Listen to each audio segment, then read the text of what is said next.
Okay, we'll start with this. My previous video, we talked about how Chris Eubank Jr. is currently in talks to potentially take on Liam Beefy Smith December 17th, presumably on Sky Sports as part of a boxer show. Won't let the remainder of this year go to waste over the now defunct Conor Benn fight. I said it immediately after the fights collapsed. I said it in my previous video. That is not a fight that I think will be revisited due to the controversy surrounding it. It's a bit of a hot potato, somewhat of a taboo subject for Matchroom. There are a lot of people out there, they're trying to demonize and vilify Eddie Hearn. I don't know why exactly, because Eddie in that situation didn't do anything that any other promoter wouldn't have done. He wanted to carry on with the show, so did Conor Benn, so did Chris Eubank Jr., but eventually they called it off. It's not like when Oscar Valdez tested positive for a banned substance and was allowed to fight anyway as a champion in possession of the green belt, in possession of the WBC title. It's not like when Oscar Valdez tested positive for a banned substance but got to fight anyway. No, they called the show off. So what are they still criticizing this guy for? Initially, it was believed that Eubank versus Benn would be rescheduled to a later date in the year, but that now appears unlikely as Benn is being investigated by the British Boxing Board of Control and the UK Anti-Doping Association. Liam Smith, a former junior middleweight champion, would have to move up to middleweight to take the fight with Eubank. Smith's last bout took place at 160 pounds when he stopped Hassan. I can't pronounce that. I won't try to. Why are they saying that Liam is going to have to move up in weight for this fight if his last fight was at middleweight? He's not moving anywhere. He's already there. Somebody should have proofread this. The ball is now in Eubank's court, as Smith recently made it clear that he's ready and willing to face him on the previously mentioned December date. I was open to that fight before he decided to fight Conor, and now the Benn fight is off. There's probably only one fight in Britain left for him, and that's me, Smith told Sky Sports. It's an easy fight to make, and I think we are both willing to fight each other, so I am sure that it can be made. I would be ready for December. I fought in a September card by my usual process. I would be ready to go again in December. If things don't work out between Liam Beefy Smith and Chris Eubank Jr., Liam can always take on former welterweight champion Kell Brook, who's rumored to be coming out of a short-lived retirement after his signature win over his longtime rival, Amir King Khan, earlier this year. Here, towards the end of it, it might feel like that Brook versus Khan fight took place some time ago, but that was this year. That was this year in February. So he has seen action in the last 12 months. Kell Brook can stand in for Chris Eubank Jr. if Chris doesn't want to go through with this Liam Smith fight. He can fight Liam at either 154 or 160 pounds, whatever he prefers, because Kell Brook still has name value. On the heels of his big win over his longtime rival, Amir Khan, he can still put asses in the seats in a fight with Liam Beefy Smith. It's a good enough fight that I think it'll draw a crowd and drum up some good business, good ratings for Sky Sports and Boxer. And the same is true in reverse, you know. If Chris Eubank Jr. don't want to fight Liam and he'd rather fight Kell Brook instead, Kell Brook was eyeing the winner of Eubank versus Benn, you understand. Had the fight not fallen apart, had the fight not fallen through, Kell Brook was looking to fight the winner of that fight. So that's just something you want to think about. Now, provided that everything works out, Chris does end up sharing the ring with Liam Smith in December. Eubank Jr. versus Smith would share some similarities with Eubank Jr. versus Liam Williams. It would be that dynamic, that kind of fight. I do think that Liam Smith is a better fighter and a better boxer overall than Liam Williams. They're both rough and tumble, physical guys, aggressive guys, but the dynamic of the fight, it would be about the same. I think Chris Eubank Jr. would go into that fight the betting favorite. He'd be the betting favorite with the bookies. Aggressive, come forward, rough and tumble kinds of fighters, those kinds of guys. Chris Eubank Jr. actually excels skills against those kinds of guys. It's boxers that he struggles with. Sweet science guys like Billy Joe Saunders, George Groves. Liam, God bless him, he's a good fighter, but he's not the boxer per se. He's the puncher, a puncher. That's how he goes about fighting a fight. And against Chris Eubank Jr., well, I think that would work against him. I'd favor Chris Eubank Jr. to win that fight and win that fight by way of knockout. Good way to keep busy and make some money before this year is out. Let's see if they don't get this one over the line.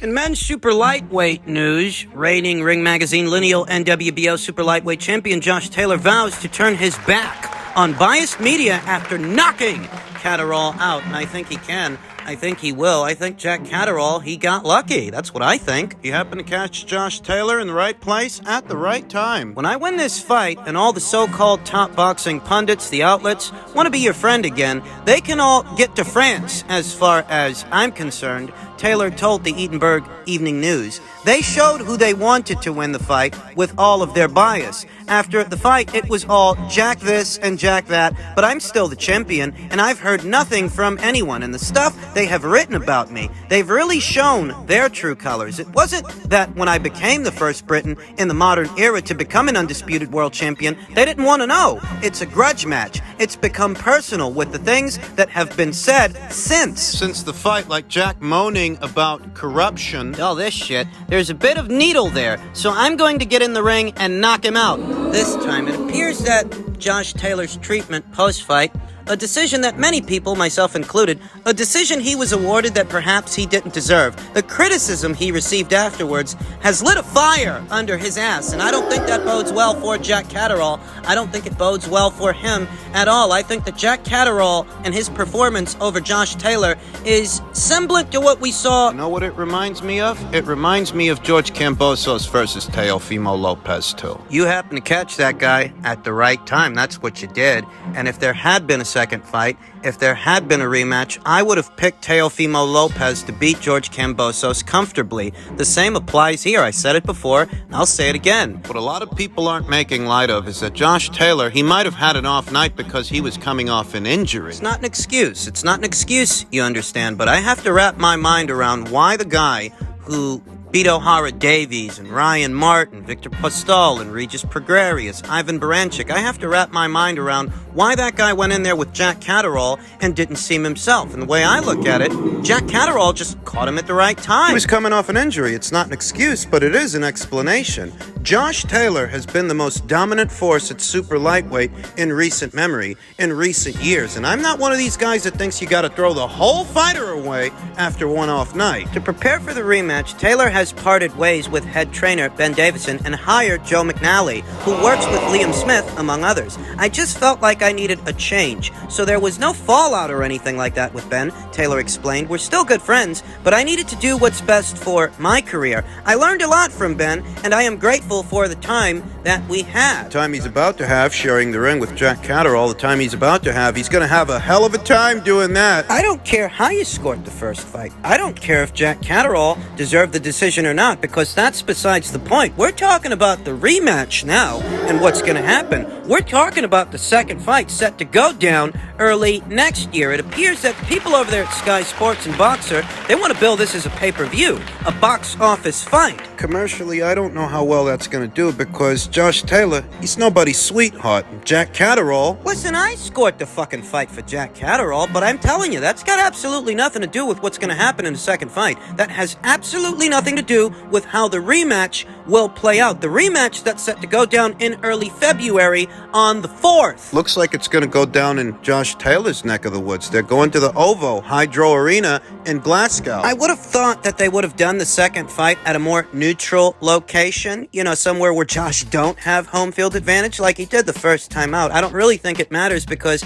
I have Josh Taylor taking the fight out of the judges' hands. I have him stopping Jack Catterall, who, God bless him. Before that, Josh Taylor Taylor fight. In that once-in-a-lifetime performance, he was a rather unremarkable fighter. A solid fighter, a solid unbeaten up-and-comer, a southpaw, but not somebody... Look, he caught Josh at the right time. That's all it is. I've absolutely no doubt that I can stop him, and I've got absolutely no doubt that I'm going to beat him, and beat him really well this time, Taylor told Sky Sports. I'm going to really do a good number on him. I just feel that on my A game, he gets nowhere near me. I am very confident in a really good performance this time. You know, inadvertently, it sounds like Josh is at minimum acknowledging that he wasn't on his A game the first time out. Maybe he wasn't. It's no excuse, you understand. Even I scored the first fight for Jack Catterrall, but here's the kicker. The first fight is over. That's in the past. Can't do anything about that now. You scored the first fight for Jack? Hey, so did I. What the fuck's that got to do with the rematch? I feel good, and I feel nice and sharp, and this time, I've got the motivation. I never had the motivation, the drive, the determination, and the focus last time.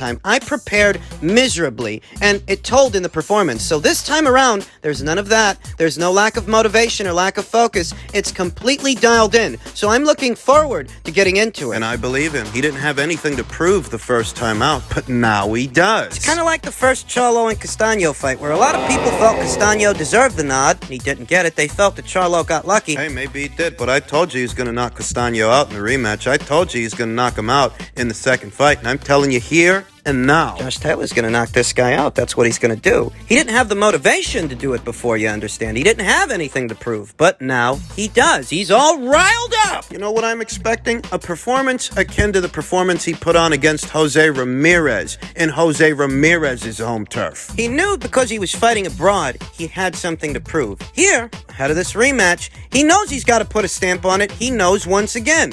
He's got something to prove, and he's gonna prove it! Josh Taylor's gonna knock this fucking guy out. That's what he's gonna do. Irrespective of how anyone scored the first fight.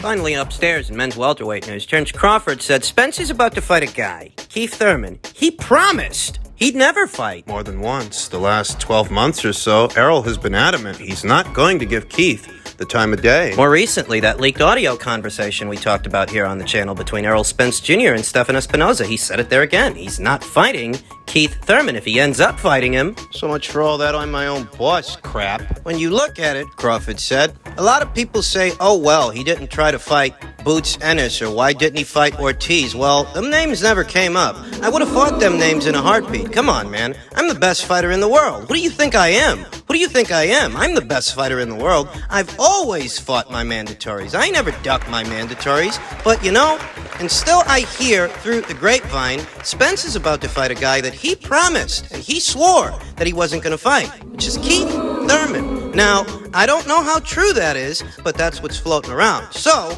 what's up with the trueness of that? You swear up and down that you're not going to fight this guy, you don't care what nobody says, now you're about to fight him. So that means you were lying, buddy. Spence versus Thurman at the box office. What does that do? Terence Crawford gets a lot of shtick for not being a big box office draw. You know, the Postal numbers. More recently, the Sean Porter numbers. Something like 130 to 135,000 pay-per-view buys sold. Right? Right. Keith Thurman was on pay-per-view recently.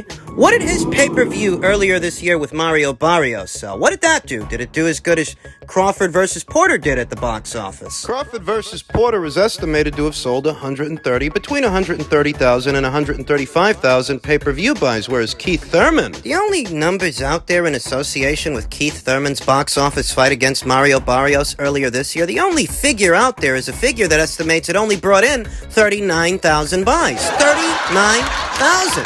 Many times less than what Crawford versus Porter brought in. So why are people giving Terrence such a hard time about not being a big box office draw when Keith Thurman ain't a big box office draw? And don't talk to me about the Pacquiao numbers, because the driving force for those buys was Manny Pacquiao, not Keith Thurman. We can see, at least we have a good idea, what Keith Thurman brings in at the box office off his own name alone when he's the marquee fighter, quote unquote, when he's the only estimation of what Thurman versus Barrios did, the only figure out there is a figure that estimates it brought in 39,000 buys, which from where I'm sitting, is a believable figure because look at what Wilder versus Hellenius brought in. An estimated 77,000 pay-per-view buys. So what are you telling me? You're telling me that you think the same or more people were excited to see Keith Thurman box a guy that just got knocked out at 140 pounds by a guy who moved up from 135? Is that what you're telling me? Tim Smith, Vice President of Communications, started off this year saying that he doesn't think people would buy the Crawford versus Spence fight. He thinks people would steal it. And maybe they would, but I have no doubts those same people would steal a Spence versus Thurman fight. Those guys don't pay for anything. You know what I mean? It's simple math. I said, man, we got people all still in the fight. They got the fire sticks. He laughed. He like, man, I got a fire stick too. I'm like, see? I'm like, man, ain't nobody really buying, you know what I mean, pay-per-views no more. Terrence Crawford raised the same concerns in his very recent tell-all video on Instagram. He raised the same... Those are the same concerns Tim Smith expressed earlier this year about piracy in the sport, people stealing the fight, not taking away from the fight's buy rate, the overall success of the show. They raised the same concerns. So if you think that people would steal a fight that they've essentially been waiting for the last 4 years, what makes you think they won't steal a Thurman fight? They'd steal one fight just as easily as they'd steal the other because they don't pay for anything. If they did, the Spence versus Ugas numbers earlier this year would have at least cracked 300,000 buys. When Errol debuted on pay-per-view, opposite the ring, Mikey Garcia, the pay-per-view bought in approximately 360,000 pay-per-view buys. Errol Spence Jr. and all his other pay-per-view appearances has not been able to duplicate that success. Earlier this year, opposite the ring, Yordenis Ugas, all he was able to bring in was a little over 200,000 buys. Keith Thurman, he's estimated to have brought in less, much less than that, even less than what Crawford brought in. Opposite the ring, Sean Porter, late last year. Don't kid yourself. If you don't think people are excited enough about this fight between Errol and Terrence, if you don't think they're excited enough to buy it, what the hell makes you think they're excited about Keith Thurman? Nobody, no paying customer is excited about a quasi-retired, barely active fighter in Keith Thurman. Now, you might find a couple of mongoloids and a couple of faceless trolls on social media who want to talk him up for the simple fact that Errol may be fighting him. But those guys, they don't buy fights. If they did, they would have showed up in the numbers for his fight earlier this year. Nobody's excited about Keith Thurman. What the hell is Keith Thurman giving people to be excited about the last 2 years? Whatever Errol Spence Jr. would have brought in with Terrence Crawford is likely the same or more as what Errol would bring in with Keith Thurman, because nobody's excited about Keith Thurman. Most people know he's not even the same fighter